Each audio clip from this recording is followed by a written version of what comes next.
जय Hind to all of you. Today we are here to discuss about the SRT. SRT जो कि आपका साइक में तीसरा टेस्ट है। साइक जो कि आपका D1 या D2 पे होता है। Those who are going for the air force entry means those who are going in the AFSB, उनका साइक टेस्ट D1 पे ही हो जाएगा आफ्टर स्क्रीनिंग, मतलब शाम को लगभग 5 बजे से। मतलब D1 एयरफोर्स वालों के लिए हेक्टिक होने वाला है और आर्मी और नेवी वालों के लिए D2 पे होगा आपका psych test early in the morning from 7 o'clock. Psych test, one of the important tests of the SSB. Let's talk about the process of the psych test. Simply, you will went into the same hall in which you have given your PPDT or the screening test. Okay, there you will get a psych dossier. In that psych dossier, there are several pages. First of all, they will brief you about the first task, that is the TAT. TAT के बारे में brief करेंगे. In that TAT will be shown a picture. And that picture will rest on the screen only for the 30 seconds. Then after, followed by you will be given 4 minutes to write an imaginary story based on the theme of that picture. Okay, immediately after 4 minutes, second picture will pop up on the screen with a buzzer sound. This process will continue till the 11th picture.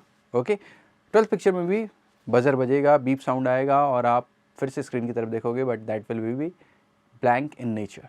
That picture will be blank in nature and you have to imagine a picture in your mind and then you have to write a story on that. Okay, this is all about the TAT.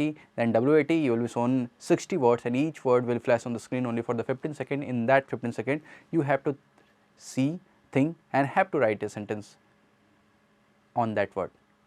Then comes your SRT, which is called as situation reaction test. In this test, you will be given a SRT dossier. A SRT dossier like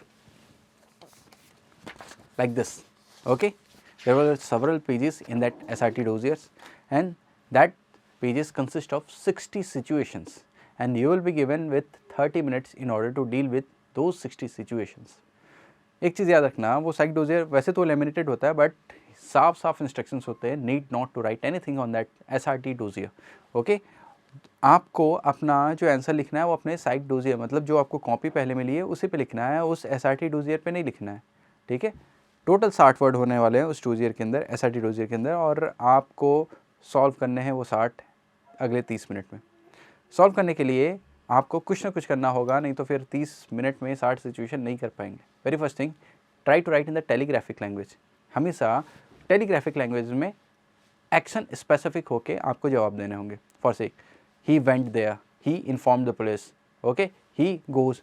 need not to explain the complete scenario, सीधे action पे बात करें, comma दें, अगला action पे बात करें. इसी तरीके से आप 60 सिचुएशन डील कर सकते हैं 30 मिनट्स में.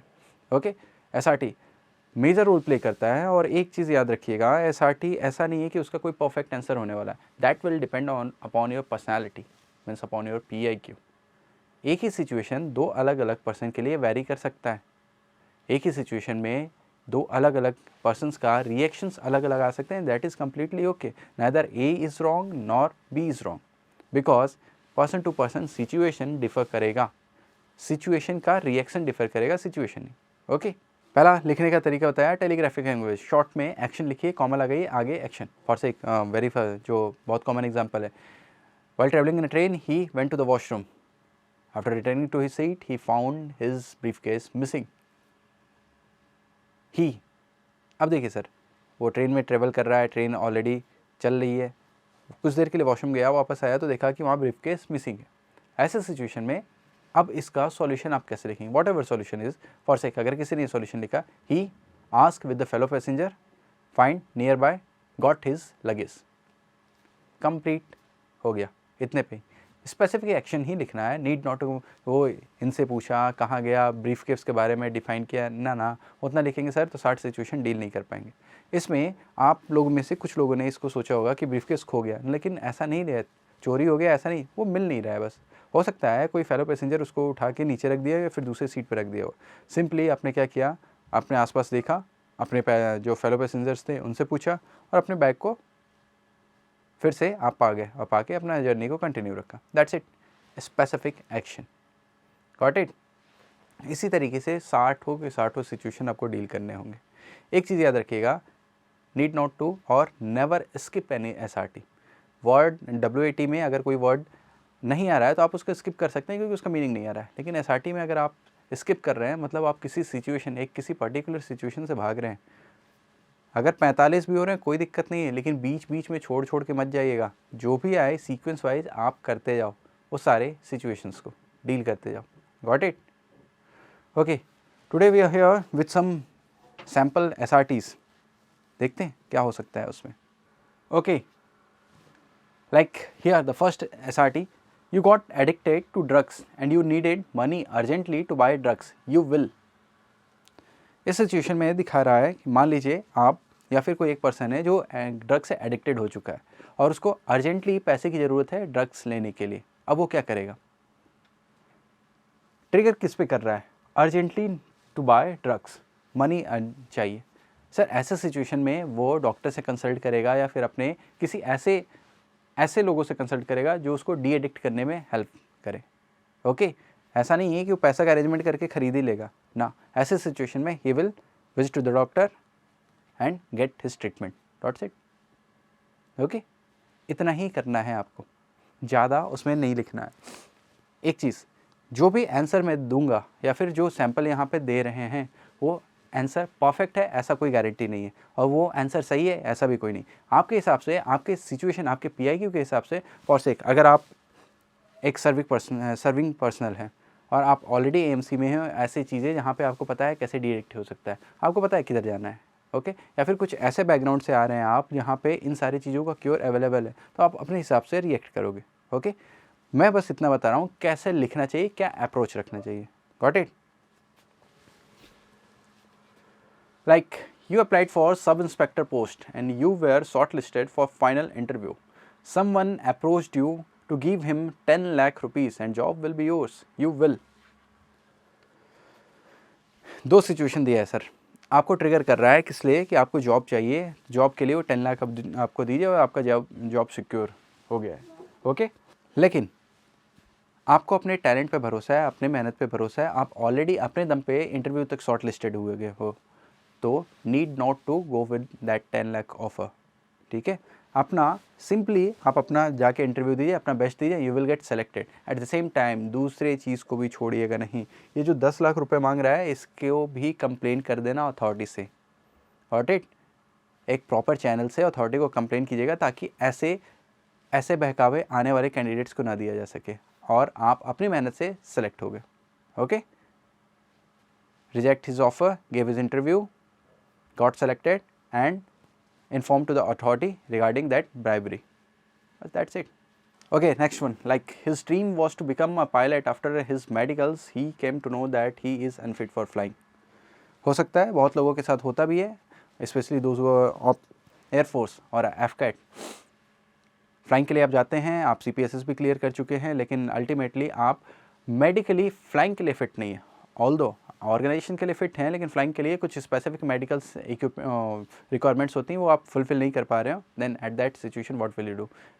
दो ऑप्शन है सर, या तो पूरा छोड़ दो या तो फिर थोड़ा नीचे आओ।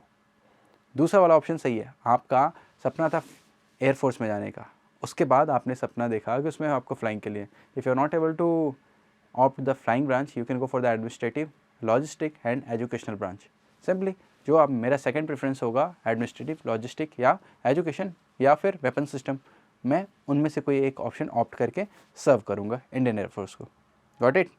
Okay, in a train journey at midnight certain sound disturb your sleep. On being woken up you found someone trying to steal through the window. आप रात में ट्रेन से सफ़र कर रहे थे, आप सो रहे हैं, आपका नींद लगा है, अचानक कुछ ऐसे साउंड आते हैं जिससे आपकी नींद खुलती है और आप देखते हैं कि शायद ट्रेन रुकी होगी और विंडो से कोई कुछ सामान लेने की कोशिश कर रहा होगा, चुराने की कोशिश कर रहा होगा। ऐसे सिचुएशन में तुरंत आप शाउट करके जो वहाँ पे सीट के पास जो पैसेंजर है उनको जगाएंगे या फिर उनको इन्फॉर्म करेंगे और इमीडिएटली उस थेप को भी पकड़ेंगे और उसको फिर RPF को हैंड ओवर कर देंगे। Okay, shout to evoke the fellow passengers, catch the thief and hand over to the RPF. That's it. देखो, एक चीज़ यहाँ पे उस चोरी को रोकना है, दूसरी चीज़ उसकी चोरी की जो जड़ को रोकना है, वो चोर को पकड़ के हैंड ओवर करना। ठीक है, खुद से कानून हाथ में मत लीजिएगा, उसको बस हैंड ओवर करना है RPF को, बाकी चीज़ें वो देख लेंगे। ओके, इससे समझ में आया कि SRT में अक्सर दो सिचुएशन कभी कभी दे देता है एक साथ साइमल्टेनियसली, एक एक्शन जो आप कर रहे हो और उसके साथ साथ बीच में एक प्रॉब्लम आ रहा है। दोनों को ही सॉल्व कीजिएगा सर। पहला जो प्रॉब्लम आया उसको सॉल्व करके जो एक्शन कर रहे थे उसको कंप्लीट करना, ठीक है। और एसआरटी में ये मत सोचना कभी कि इसका परफेक्ट आंसर क्या होगा किसी के लिए, नहीं सर। वही स्नेक वाला एग्जांपल ले लेते हैं। अगर कोई स्नेक है, like example is he went to the bathroom for having a shower and suddenly he noticed that there was a snake in his bathroom. अब देखो सर, एक पर्सन जो नागालैंड या हिली एरियाज़ में या फिर जो ऐसे एरियाज़ में रहा है जहाँ स्नेक बहुत ही फ्रीक्वेंटली पाए जाते हैं, उनके लिए वो कॉमन सिचुएशन है, वो डील कर ले जाएंगे। उनको 10 तरीके पता है how to deal with that situation. एक मेट्रोपॉलिटन सिटी के किसी 7th फ्लोर पे रह रहा होगा, उसके अगर वॉशरूम में ये चीज़ें आई तो वो पैनिक करेगा, लेकिन ऐसी सिचुएशन में वो पैनिक ना करके उसको डील करेगा किसी और तरीके से। मे बी वो बाहर से किसी को शाउट करके कॉल करे या फिर बकेट उस पर डाले या कुछ और, दोनों ही सही है। अगर शाउट करके भी आप बुला के उससे हेल्प ले रहे हो या फिर नेबर्स को बुला के या फिर आप फॉरेस्ट डिपार्टमेंट को भी फ़ोन करते हैं, that is perfectly okay. Forest department एक जो आसपास दिल्ली जैसे शहर में रह रहा है वो फॉरेस्ट डिपार्टमेंट को कॉल कर सकता है because he is not very much familiar with that snake, but that person who is living in Nagaland and that type of areas, उसके लिए तो डील करना बहुत आसान है सर ना। एक ही स्नेक एक ही सिचुएशन रहते हुए अलग अलग रिएक्शन आएंगे, ओके।